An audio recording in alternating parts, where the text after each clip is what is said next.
एक प्रश्न आता है कि दृष्टियां कितने प्रकार की होती हैं। तो देखिए, दृष्टियां मूलतः दो ही प्रकार की होती हैं, लेकिन अगर इसे विस्तारित कर दो तो तीन प्रकार की हो जाती हैं। ये मुख्य दृष्टियां हुई। इसके अलावा अगर बाह्य रूप से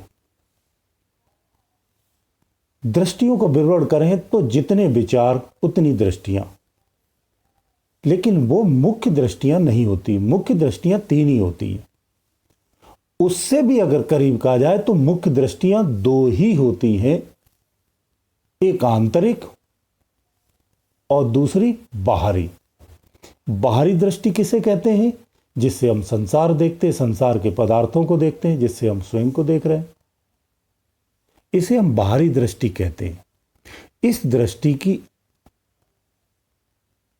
का जो बेस है ना, वो अंधकार में होता है। यानी जब हम अपनी आंख को बंद करते हैं तो हमें सिर्फ अंधकार दिखाई देता है, खोलते हैं तो सम्मुख प्रकाश यानी सूर्य की रोशनी में हमें पदार्थ दिखाई देते हैं।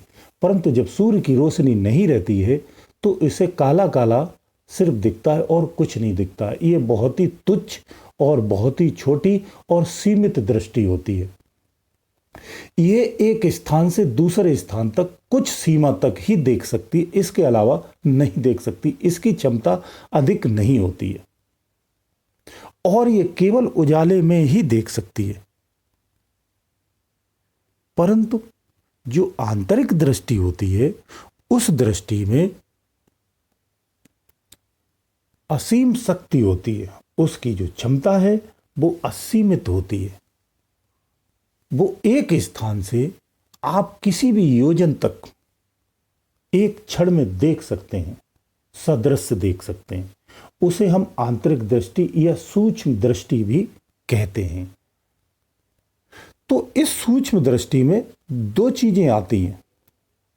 एक तो दृश्य के रूप में देखना अपनी क्षमता से, दूसरा होता है शक्तियों के द्वारा आपको सूचित करना।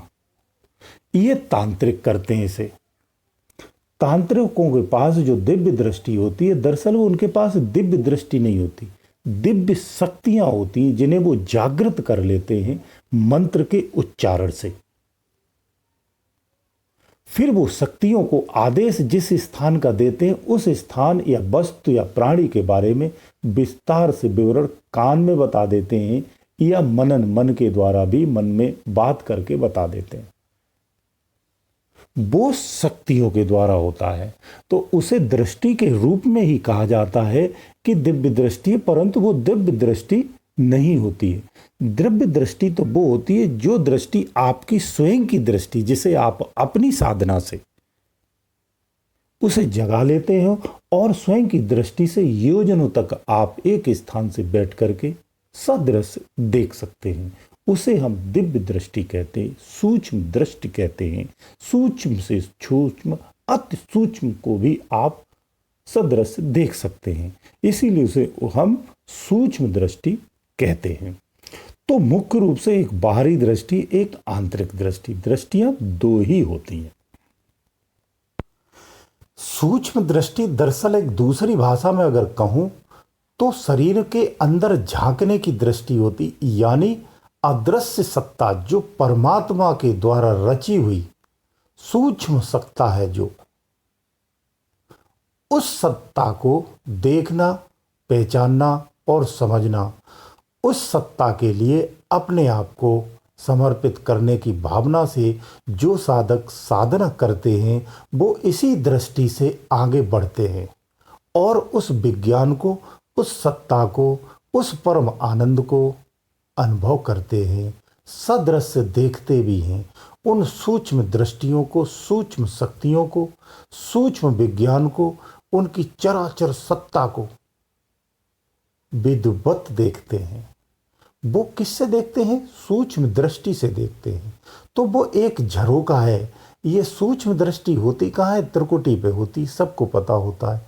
तो जब हम अपने चित्त को, जो बाहरी चित्त है, इसके दरवाजे बंद कर देते हैं, जब बाहर के दरवाजे बंद करके अंदर में प्रवेश करते हैं, यानी जैसे हम घर में जब सोने के लिए जाते हैं ना, तो घर के सारे दरवाजे बंद करके ही तो सोते हैं। सेम प्रक्रिया ये शरीर की होती है।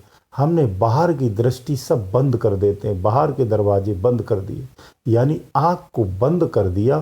फिर हम अंदर में झांकते हैं, अंदर में प्रवेश करने की कोशिश करते हैं। कहाँ से? मात्र एक ही रास्ता है, वो है त्रिकुटी। दूसरा कोई रास्ता नहीं है। इसी त्रिकुटी पर हम अपने ध्यान को एकाग्र करते हैं और शरीर में जो फैली हुई ऊर्जा है उसको खींच करके एक स्थान पर लगाने लगते हैं। तो ये त्रिवेणी का जो स्थान है बिंदु के स्वरूप में दिखता है शुरू में, फिर इसका बिखराव और फैलाव हो जाता है। इसी दृष्टि से जब हम प्रवेश करते हैं तो सारा ब्रह्मांड दिखता है, सारी सृष्टियाँ दिखती हैं।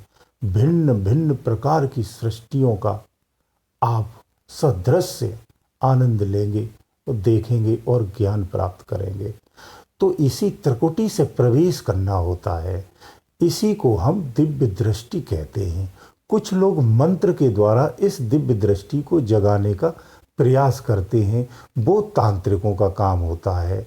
संसार में उसे तांत्रिक ही कहा जाता है, यानी वो तंत्र क्रिया करते शक्तियों को जगाते हैं।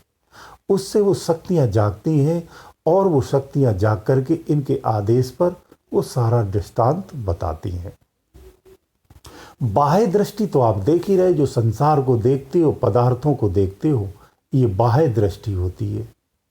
इस प्रकार से आपकी दो दृष्टियां होती है। तीसरी वैकल्पिक है, जिसे हम कहा जाता है, लेकिन वो दृष्टि की श्रेणी में नहीं आती है, परंतु उसे दृष्टि के रूप में ही गिनती की जाती है। गुरुदेव दयालु।